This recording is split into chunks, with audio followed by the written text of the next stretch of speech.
Again, my name is Cherie Martin, and I am a native of Franklin County, and I've lived in, I grew up in Colbert County. My parents still live there. I don't actually live there now, but I have honeybees there, and I have a small organic farming operation on my parents' land, my family land in Colbert County.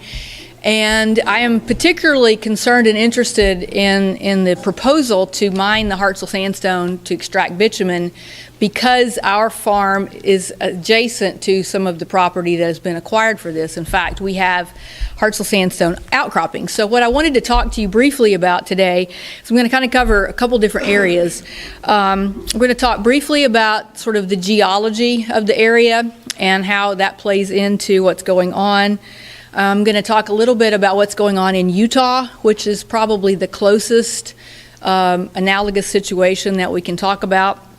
And then I'm going to talk about sort of itemize the different components that we have to consider here in Alabama, and particularly in the Shoals area, about, is this a good thing, or is this thing going to not work out so well for a lot of people?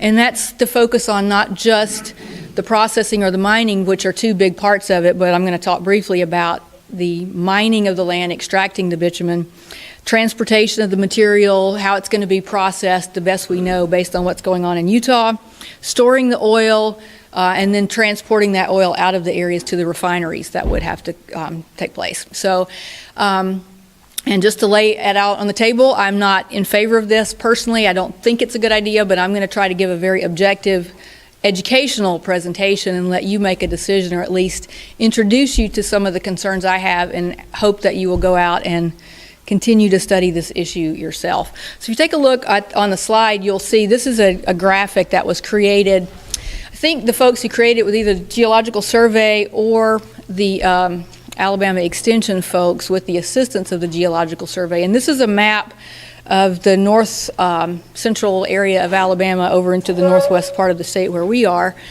The area that's in the orange color, if somebody would just tap the laptop, would be right there. It should pop right back up in just a moment. Thank you. So the orangey yellow area, that's where the Hartselle sandstone is located at some place beneath the surface of the state. And the greener area, the little jiggly lines in southeast Colbert County, Lawrence County, that area, that's where there's an outcropping at the surface level. And so what we're talking about here is a geological formation that's known as the Hartselle sandstone. And this has been known in Alabama to contain an asphaltic substance that's an immature oil. The Native Americans who were in this area early when in the area, they would use the tar, as they called it, the tar sands for medicinal purposes, and they would use it to seal canoes. So the presence of these outcroppings in the green area have been known, and over in western Colbert County, they've been mined for road paving materials in the past, but not for petroleum production. And so the real focus of the industry today is on the Hartselle sandstone as opposed to the asphaltic limestone. And one of the things I just want to mention, the State Geological Survey's most recent report, I'm going to quote you a little bit here. The terminology for this is often confusing and misleading, because people will, from the industry side, will say on the public front that there are no tar sands in Alabama. And yet at the same time, the industry will speak to its investors in materials that you'll find on their corporate websites and talk about the tar sands play, and the Alabama tar sands play, or the Utah tar sands play, or the Kentucky tar sands. And so the terminology has been used depending on the audience to serve different purposes. But the State Geological Survey actually, in 1987, they talked about this, and I'm quoting here from a report from 1987 by Dr. Wilson. A significant potential source of oil for our nation is found in the petroliferous rocks commonly referred to as rock asphalts, tar sands, heavy oil sands, and bitumen. And that's the terminology. These terms, I'm still quoting here, these terms are used interchangeably to describe sedimentary rock that contains a variety of asphalts and tar-like petroleum materials in a solid and semi-solid or semi-liquid condition. So that's what we're interested in today, is the Hartselle sandstone and the bitumen, which is the hydrocarbon, the petroleum substance that is to be extracted from this sandstone. And on our farm, we have an outcropping that's known as the Shine Springs outcropping in southeastern Colbert County. And there's other outcroppings in the area, in the Wolf Springs area, Black Wax Hill area, over into Morgan County. The focus of the projects, as best we can tell based on land acquisition, would be from the Lawrence County and southeastern Colbert County, perhaps into Franklin County a little bit, where the outcroppings exist and where the bitumen could be mined through surface mining activities and then carried to an extraction facility and processed using the technology I'll talk about momentarily. So that's basically the geology. It's been known about for years. It's never been economically feasible to develop. We've had folks come out, geologists and industry people come out to our farm for my entire life. So I've known about this since I was a kid, and I've sat at tables with geologists who were talking about it, and I walked back to see it. And in fact, a few weeks ago when I was last at the outcropping, I was showing a photographer, and it was a very hot day. And so the substance, you could take it in your hand and kind of squeeze the rock, and it was, the oil would be there on that. That was a very a heavy asphaltic saturation in that particular handful that I had. Depending on the rocks and depending on how long they've been exposed to the surface, they might not appear to have that much hydrocarbon. But as you go slightly deeper through the surface mining, there would, presumably because of the interest, there would be enough that people now think it's economical to extract. So what we are looking at here in Alabama, which has probably the second largest deposits of the bitumen in the sandstone in the United States, Utah being the first and Kentucky being in third place. These are the three states where there's the most interest in developing this substance. So Utah, there have been efforts there to mine it for road paving purposes as well, but starting about 10 years ago, there was a more interest that was developing in petroleum production out in Utah. So it's taken about 10 years to reach where they are today, but there's a company called, there are actually two companies that have projects underway. The one that's permitted and is likely to begin commercial production sometime next year in 2015 is U.S. Oil Sands Incorporated. And I'm going to talk a little bit about the process that they have put forth on their website as to how they're going to be processing this and mining it. There's another company called American Sands Energy Corporation, I believe that's the correct name. They also have a project in a different area of Utah that they are working very quickly to get permitted as well. And depending on which website you're on, they will each claim to be the first in the United States to be a commercial operation. So this is it's new technology. They have tested it, at least on a very small scale in terms of what they want to do in Utah at a facility that's been in Arizona, and they're now in the process of getting that facility set up at their site in PR Springs in southern Utah. There is a very small scale project underway in Kentucky as well, where there have been mining the asphaltic limestone for road paving purposes, but that company is Archer Petroleum, which has been in Alabama looking to lease land as well here, and they have on their website a stated interest in the Alabama tar sands play in their corporate presentation materials.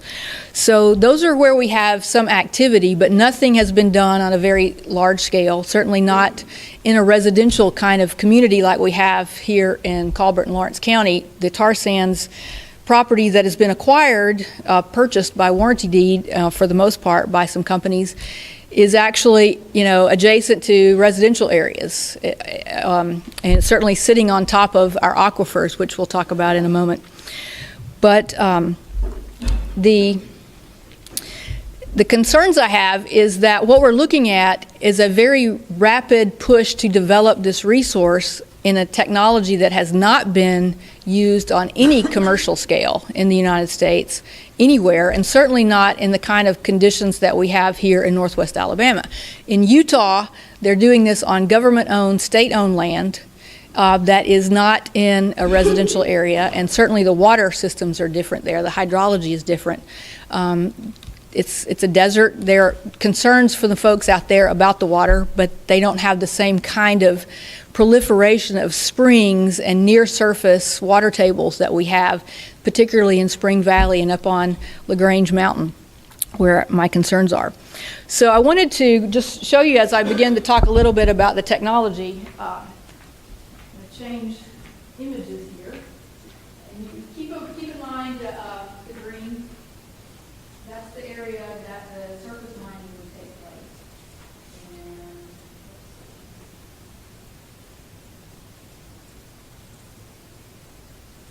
And this is the map of the aquifers.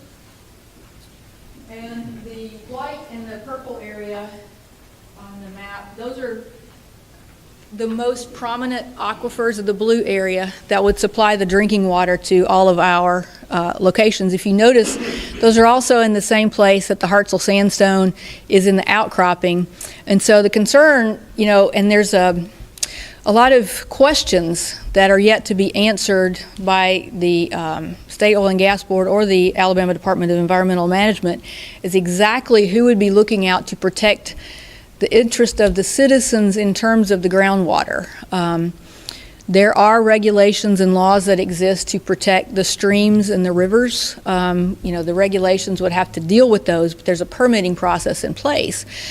But there is nothing that really deals with protection of seepage of hydrocarbons and other materials into the aquifers. Water systems like the Spring Valley water system and the Tuscumbia water system and all the other water systems, they're required to protect drinking water according to a specific federal law. And there are permits required for discharge into streams and rivers and lakes, but there are no protections really that exist in any definitive fashion for protecting underground water. And ADM and State Oil and Gas Board have conceded in our meetings that both public and some private conversations that we've had, that they really don't know who has authority to protect the groundwater, because each says talk to the other, and they say we don't have authority, it's this other agency, and the other agency says we don't have authority, go talk to the other group. And so we don't really have any protections, and so that's a huge concern and something to be considered, before this moves forward, because again, it is an experiment.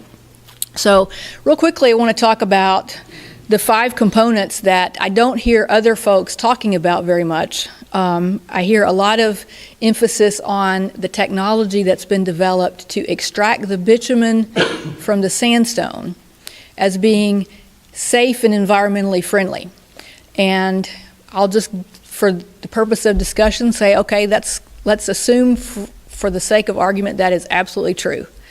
That does not mean there aren't other areas of risk and concern and impact that folks need to be considering as they weigh whether this is going to be a good thing for our area, both in terms of the impact on the environment, but on the impact of the quality of life and the impact on opportunities to bring in other industry to this area, because what's going to be required.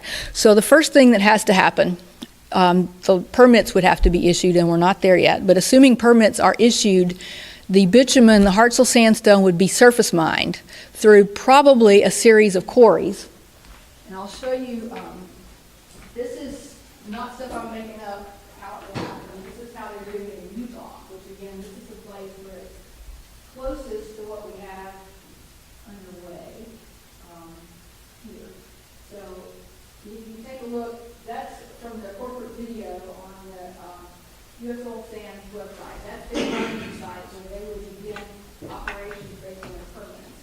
So that's their area, and this is their artist diagram of their proposed facility site. This area where my cursor is pointing out, that shows up on the map as tailings piles.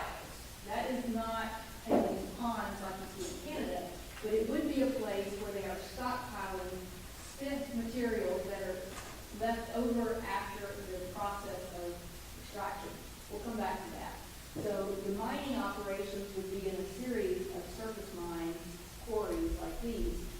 The exact depth that they would have to go, we don't know. That's something that we don't know how deep they would go. But all across northwest Alabama, if we were permitted, we would have open pit mines going, over and over. And so the impact on the surface area of the land would be significant. And that's a choice, obviously people have to make if they think it's nice to look at or not. But the impact of that when the surface is dug up below 10 or 15 feet, what is that going to start to do to the water table and the impact of the water on the water? So you have it dug up, and then it's going to have to be transported to a processing facility somewhere. It's going to likely be very similar to this processing facility where you have tanks to store oil. These are the tanks at this particular small footprint operation is what they call it. And this would be their facility, the storage area and transport.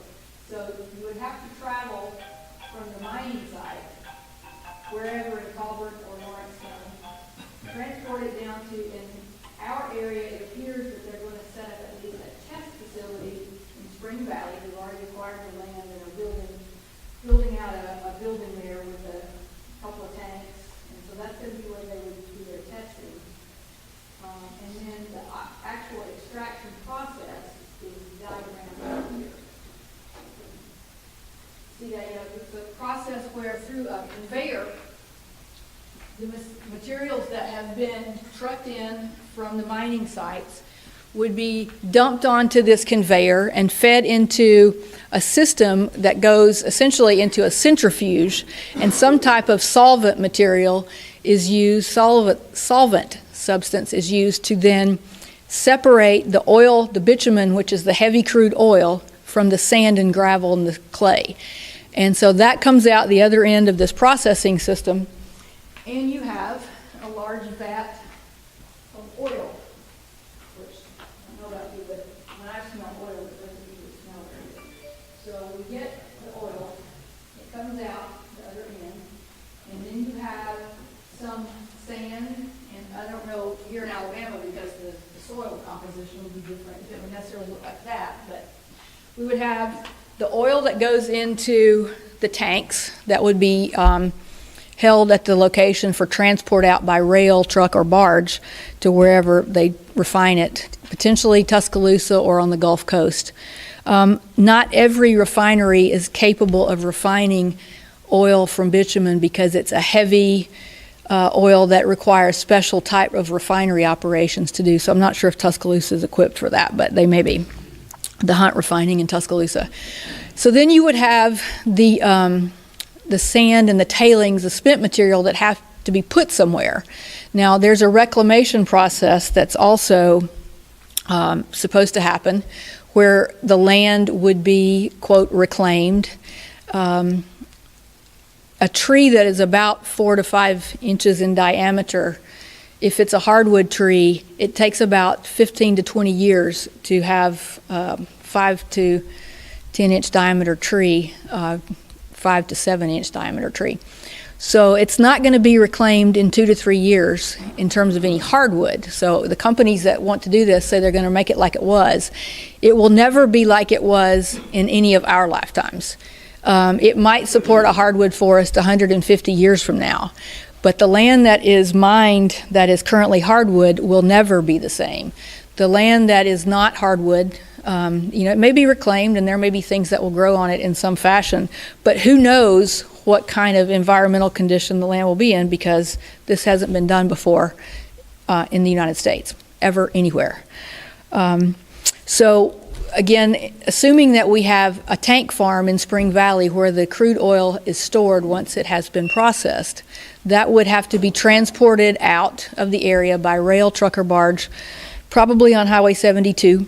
And I was told a few weeks ago something I didn't know, but due to the lack of funding that we have in our country, there are no new dollars to widen Highway 72 for maybe years ahead. So I liken it to traveling through up Highway 78 into Memphis over to West Memphis, Arkansas, that is not a pleasant drive in my experience. And so we would probably have some conditions like that out Highway 72. If this is as big as they claim it will be in terms of economic impact. So just to kind of summarize here and close up, and I'll take questions if you have them. I think it's important to keep in mind that, again, this is an experiment. We don't know how this is going to play out. It's going to be a real-time experiment if it's allowed to go forward. Some people will win. There will be a few companies who have an opportunity to make some money from this, perhaps some local companies who are equipment suppliers. There will be out-of-state people who have invested dollars in the companies that want to pursue this, will make money either when this local company or so-called local company is sold to the big players who have the money to actually build out these facilities. They'll make some money. Some people will. A few investors will. People who've already sold their land are pretty much not going to make any more money. There will be some jobs. This particular Utah operation that's supposed to produce 10,000 barrels a day, they anticipate creating 200 whole jobs in 10 years. So 200 new jobs in 10 years. So, I don't know. That doesn't seem to me like a good trade-off for what would be the impact in terms of attracting non-heavy industry to our area. The 21st century economy is not so much about extraction and digging up and destruction, but if we want to have high impact Silicon Valley type creative industry jobs that are based on information and education, those folks who want to work in those kind of career paths don't like to live in places that smell like a tank or an oil bin. So if you take a look at where the high, take Huntsville, for example, we have really great aerospace industry, software engineering up there. Are there any mines in the area around Huntsville? Decatur a little bit, you've got some chemical industry, but that's removed. It's not the same as Huntsville. So, the kind of industry that would be attracted to an area that's emphasizing mining, it's going to be more akin to looking like Kentucky and West Virginia, which are not exactly the most booming metropolis areas in the United States. I think it would be taking a step back into the 20th century, personally. So those are some of the issues to consider, the impact on our water, groundwater, the impact on our tourism, the impact on our quality of life, the impact on our roads, the impact on everything, and for a return that's not going to really benefit, I think, very many people. It's going to benefit somebody, but it's not going to benefit most of us average people who want to live here and raise families and live in a place that we're proud of. So I have a website there, shaveourshoals.com, where you can see a lot of this information, and there's an email newsletter if you'd like to sign up to be informed just of what we're talking about. I don't do a lot of preaching on that. I send out announcements about meetings and things like that. So with that, I'll stop and be happy to answer any questions if I can for you. So, Sheree, how many acres have been acquired up to this point? Officially, somewhere between 2,500 and 4,000 that I am aware of that are fairly certain to be acquired by warranty deed. I heard a rumor of over 9,000, but that is an unsubstantiated rumor that came from a state person in ADM, but they said they had not confirmed that. So that would be across. Now, and that's just by one company. There's actually a company called Keystone Energy, which leased 2,000 acres in Franklin County that's not counted in that figure. So the 2,500 to 4,000 that I'm aware of is out of Colbert and Lawrence County for one company and some affiliated so that entities. Is all contiguous, Colbert and Lawrence. It's not 100% contiguous, but large portions of it are. Out by our farm, they have about 700 acres that's contiguous, and then I'm not sure if some of the other smaller tracts touch that but they're nearby. They've acquired a lot of 160 acre, 40 acre, 90 acre tracts down the mountain, and then they acquired the Yorty Farms property on Spring Valley Road, which there were some less than accepts, so I couldn't get the exact calculation, but it was in the 500 to 700 acre range, I think. Yes, sir. Who's going to have the authority to say yes or no to these people? Okay, so essentially where we are currently is the Alabama, Governor Bentley had created this program called the Alabama Oil Sands Program and charged through the legislature, they've charged the State Oil and Gas Board and the Alabama Geological Survey to assess this resource and simultaneously develop regulations to permit the mining. So the Alabama State Oil and Gas Board is currently developing regulations that would provide the system to issue the permits. They're not going to deny the permits, they're just going to create regulations that say these are the steps you have to follow in order to get a permit to mine this substance. Now, the Alabama Department of Environmental Management also has existing authority to issue and deny permits for discharge into the rivers and streams, the water or the land or into the air. So any kind of facility that's going to discharge into the streams, into the air, or on the land, any kind of chemical substance would have to get permits through ADEM. They typically also don't deny permits, they just require that the permit process be followed. So ADEM and the State Oil and Gas Board would be the two state agencies that would have any kind of oversight on this. Currently there are supposedly 2,000 to 2,700 core wells that have been drilled across Morgan, Lawrence, Colbert, and Franklin counties in different locations. That the company used the number 2,700 at an event, and I've also seen 2,000, 2,500 as the number, but they drilled these core wells that are currently not regulated by anybody, and those are unsealed. They were just had some dirt dumped in them.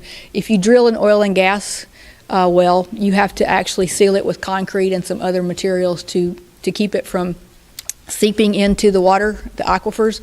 But these core wells for the Hartselle sandstone, the bitumen, they're not regulated. And the Oil and Gas Board says it does not have the authority to regulate those currently. So sort of to answer your question, we have two state agencies that are developing or have issued or have authority, but I don't know that they're going to deny anything. It's just going to be an oversight process. The only people who can really stop this are the people speaking out to their elected officials in Montgomery, because they're where the power is. Depends on the landowner. I would say 2,000, but considering how much oil there's supposed to be under there, if somebody sold for 2,000 an acre, they gave it away. I mean, if there's as much as they claim and it's going to go forward, that's way too low. And I've actually heard oil and gas people say that. It's like one of the reasons they came in or have come in and want to focus on Alabama is because the land is cheap. I've heard that from industry oil person. So. Are there going to be landowners that are sort of marooned in the middle of all this, like on an island? Potentially, yes, sir. And that's a fear I have for my family, because we have an outcropping, and fortunately a lot of people around us don't want to sell. But we do have 700 acres across around the creek, on Spring Creek, which feeds into Tuscumbia, into the Tennessee River. They bought at least 700 acres adjacent to us, and then the Yorty Farms would also be on Spring Creek, and some other land would be on Spring Creek. So I fear for Spring Creek, for anybody with land on Spring Creek or who is impacted by Spring Creek for water or other purposes. So. That we're not there yet officially for the mining. Now, the company did get a couple of permits on some land over in Lawrence County near Wolf Springs. The notices ran in the Huntsville newspaper, so nobody over here knew about it. And but those permits so far, other than maybe digging up a little bit of property for testing, they haven't done any discharge into the creek as best anybody can tell. ADEM has been out there to try to see, and they don't